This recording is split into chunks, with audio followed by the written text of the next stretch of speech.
The King's Avatar, Chapter 1141. Which match to watch? Audio source, whooshaworldaudiobook.com. Chapter 1141. Which match to watch? Translator, Nomyami. Editor, Nomyami. In the eyes of the pro teams, Happy was a troublesome existence. In the past, when had they ever need to spend so much effort studying a new alliance team? Those teams on the border of relegations were no different than cheerleader teams in the eyes of the powerhouses. However, for Happy, they felt uneasy not taking him seriously. Fortunately, matches were played one by one. Over the entire season, each team would at most bump into Happy twice. The teams scheduled far from Happy weren't in a rush. On the other hand, the teams scheduled closer to Happy were rather worried, such as Team 100 Blossoms, who would be playing Happy next. Team 100 Blossoms had made it to the playoffs last season and even gave quite the trouble to Team Tyranny.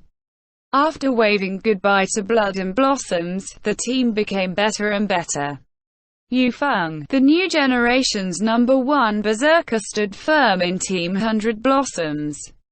His strength had erased Sun Zheping's influence to some extent.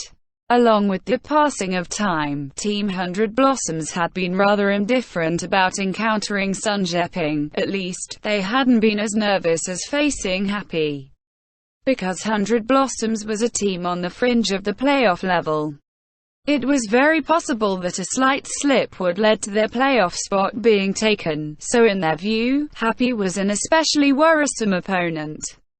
The difference in points this round might determine which of the two teams would be making into the playoffs. However, no matter how diligent they might be, there were only two real matches of Happy to look at.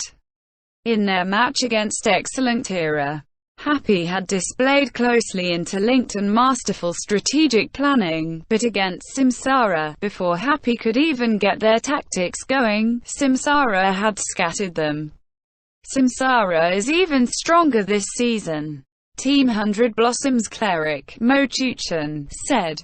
But soon afterwards, under the gazes of everyone else in the team, Mo Chuchen shifted topics in a fluster. Focus on Happy. Focus on Happy. Yes, he had mistaken what was important here. But the problem was that there really wasn't much to see from Happy this match. Happy hadn't been able to display any of their tactics before collapsing. In the post-match press conference, Happy threw the word rustiness left and right, leading to a complete collapse of the reporters. But from Team 100 Blossoms' careful analysis, they felt like this rustiness might really be the truth. Samsara had won 2 consecutive championships. Their strength didn't need to be questioned. Their team was an aggressive team, especially after the addition of Sun Xiang and One Autumn Leaf. With such strong attackers, their tempo only quickened. As a result, when Happy ran into Samsara, from their performance in the team competition, they indeed had been overwhelmed by Samsara's fast pace. Happy's decisions were always a half-beat too slow. Even though they tried hard to make adjustments to their tactical rhythm, by the time they finished adjusting, Samsara was already on the next beat. After all, Samsara was different than Excellent Era. Excellent Era was a team that Yishu understood all too well. When fighting against Excellent Era, his tactics were clearly targeted towards them.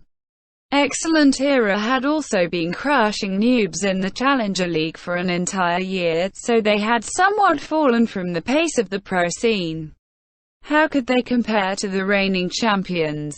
Happy need to adapt to the pace of the pro matches. For 100 Blossoms, this was undoubtedly good news. Thus, the general direction of this upcoming match was more or less confirmed now. Fight fast. 100 Blossoms players reached a consensus. As for the specifics, each team had their own class compositions and styles. For the following week, they would be undergoing targeted practice for utilizing this playstyle. This was the pro scene. This was a pro match. How each battle played out depended on the opponents. The week passed quickly. The second round of the league had begun. In this round, there were two important matches. The first was between Team Happy and Team 100 Blossoms. Everyone had been discussing how strong Happy was exactly over the course of the week. The other match was between Team Thunderclap and Team Void. After CO Shichen returned to Thunderclap, there had been a few more adjustments made during the summer transfer window, revealing the team's newfound ambition. As for Void, their dual Ghost Blades were legendary, but this duo always gave people a feeling that these two weren't able to support the general picture. However, people saw room for growth from Void, not from transfers but from the interior. Last season, Blue Rain's rookie Lu Hanwen shined. In his first year in the Alliance, he had been chosen as an all-star. Another star was rising. In the end, the best rookie went unsurprisingly to Lu Hanwen. However, was this decision truly without controversy? For Team Void's fans, that was absolutely not the case. Last season, a formidable rookie had appeared in their team too. An exorcist, GEKG. GEKG was 19 this year. No matter how it was looked at, he was at an age brimming with youth. However, placed among pro players in an competitive scene getting younger and younger. Compared to the 15-year-old Lu Hanwen, the 19-year-old GEKG was immediately labeled with traits such as mature and staid, words that didn't suit youths. GEKG was indeed a serious person with an air of a great general. Alongside Glory's famous Ghostblade duo, he displayed a terror never before seen in a rookie. His performance was always consistent. Even though the Ghostblade duo was still the core of Team Void, the air of a leading role appeared around him. This wasn't him trying to overtake his seniors. It was simply his playstyle. He was someone with the potential to become the core of a team, a person that could carry the team's banner. Everyone had always been waiting for a good helper to the Ghostblade duo, but right now, a youth, who sometimes made the Ghostblade duo change from leads to support, had appeared. The two seniors seemed to have no disagreements towards him. And whenever Team Void's GEKG performed spectacularly, they always obtained good results.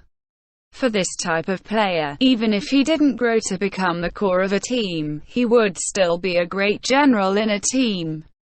It was just a pity that his seriousness made him different than Lu Hanwen, who was brimming with energy and passion. The attention towards him was far less. WuxRWorldAudio.com.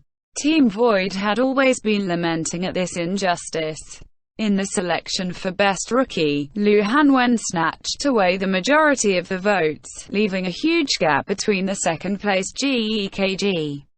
This didn't affect GEKG though. Another summer had passed and he became even more mature. Last season, he had been a new rookie of the team and now he had already become a player that Team Void couldn't lack. The opening round of the league further proved this point. In the opening round, Team Void fought against Team 301 in a bitter battle.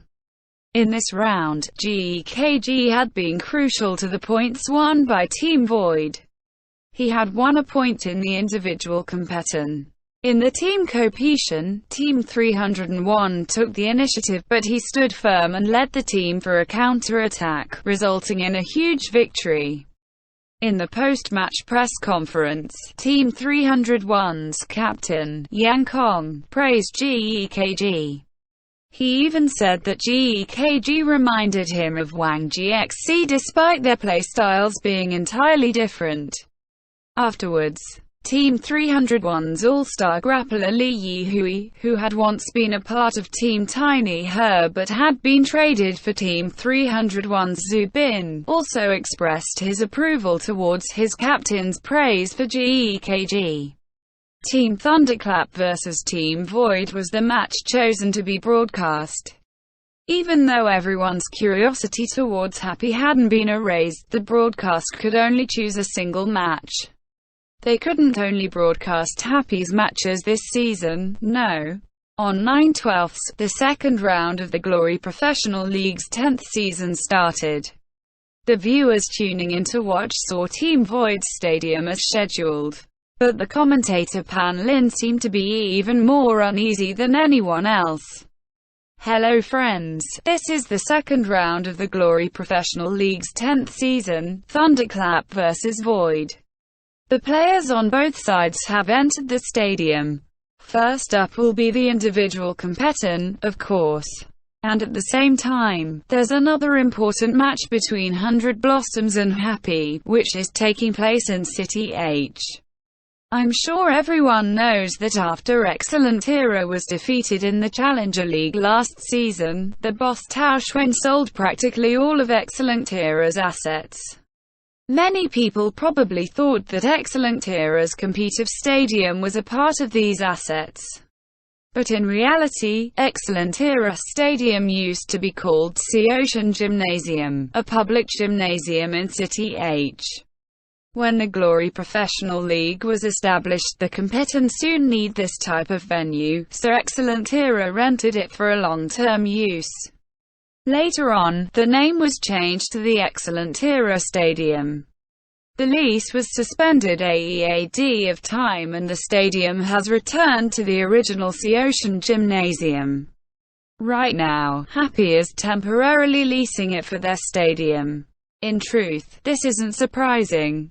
This is the only venue in City H with the conditions to display Glory's projection technology.